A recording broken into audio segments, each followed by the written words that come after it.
ಮಾಜಿ CM BSY POCSO case ರದ್ದು ಕೋರಿ ಸಲ್ಲಿಸಿದಂತಹ ಅರ್ಜಿಯ ವಿಚಾರಣೆಯನ್ನು ಹೈಕೋರ್ಟ್ ಮುಂದೂಡಿದೆ. ಇನ್ನು ಮೈಸೂರಿನಲ್ಲಿ ನಿಯಮ ಮೀರಿ ನೀಡಿದಂತಹ ಮೂಡ ಭೂಮಿ ವಾಪಸ್ ಪಡೆಯಲಾಗ್ತಾ ಇದೆ.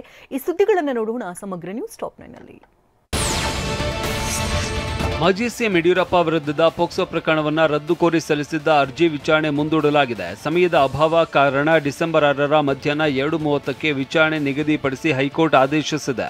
ಇನ್ನು ಬಿಎಸ್ವೈ ಖುದ್ದು ಹಾಜರಾತಿಗೆ ವಿನಾಯಿತಿ ನೀಡಿದ್ದ ಆದೇಶ ವಿಸ್ತರಣೆ ಮಾಡಲಾಗಿದ್ದು ಪ್ರಕರಣ ರದ್ದು ಕೋರುವ ವಿಚಾರಣೆಯನ್ನ ಮುಂದೂಡಲಾಗಿದೆ. ಮೂಡಾದಲ್ಲಿ ಸಾವಿರಾರು ಕೋಟಿ ಹಗರಣ ಆರೋಪ ಮಧ್ಯೆ ಚಾಮುಂಡೇಶ್ವರಿ ನಗರ ಸರ್ವೋದಯ ಸಂಘಕ್ಕೆ ನೀಡಿದ್ದ ಜಾಗ ವಾಪಸ್ ಪಡೆಯಲಾಗಿದೆ.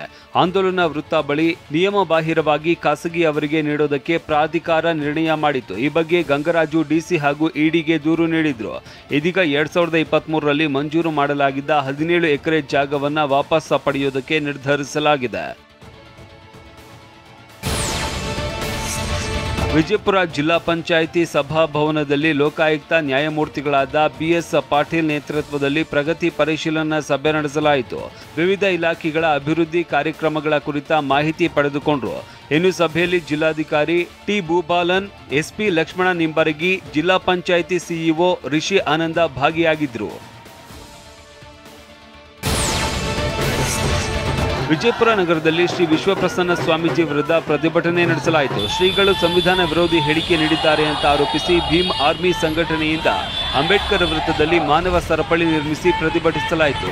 ಶ್ರೀ ವಿಶ್ವಪ್ರಸನ್ನ ಸ್ವಾಮೀಜಿ ವಿರುದ್ಧ ಘೋಷಣೆಗಳನ್ನು ಕೂಗಿ ಅವರ ಪ್ರತಿಕೃತಿ ದಹಿಸಿ ಆಕ್ರೋಶ ವ್ಯಕ್ತಪಡಿಸಿದರು. ಬಳಿಕ ಅಂಬೇಡ್ಕರ್ ವೃತ್ತದಿಂದ ಡಿಸಿ ಕಚೇರಿಯವರೆಗೂ ಮೆರವಣಿಗೆ ನಡೆಸಿದರು.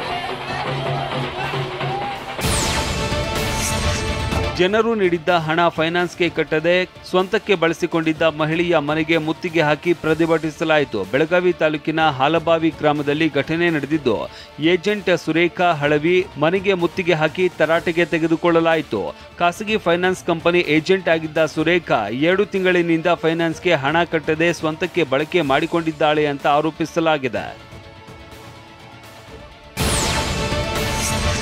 ಕಬ್ಬಿನ ದರದಲ್ಲಿ ಸಕ್ಕರೆ ಕಾರ್ಖಾನೆಯಿಂದ ಮೋಸ ನಡೀತಾ ಇದೆ ಅಂತ ಆರೋಪಿಸಿ ಸಿಟ್ಟಿಗೆದ್ದ ರೈತರು ಕಾರ್ಖಾನೆ ಎದುರು ಧರಣಿ ನಡೆಸಿದ್ದಾರೆ. ಗದಗ ಜಿಲ್ಲೆಯ ಮುಂಡರಗಿ ತಾಲೂಕಿನ ಗಂಗಾಪುರ ಬಳಿ ಕಾರ್ಖಾನೆ ಎದುರು ಪ್ರತಿಭಟನೆ ನಡೆಸಿ ರಾಜ್ಯದ ಸಕ್ಕರೆ ಕಾರ್ಖಾನೆಗಳಿಗಿಂತ ಕಬ್ಬಿನ ದರ ಕಡಿಮೆ ನೀಡಿ ಮೋಸ ಮಾಡ್ತಾ ಇದ್ದಾರೆ ಅಂತ ಆರೋಪಿಸಿದ್ರು.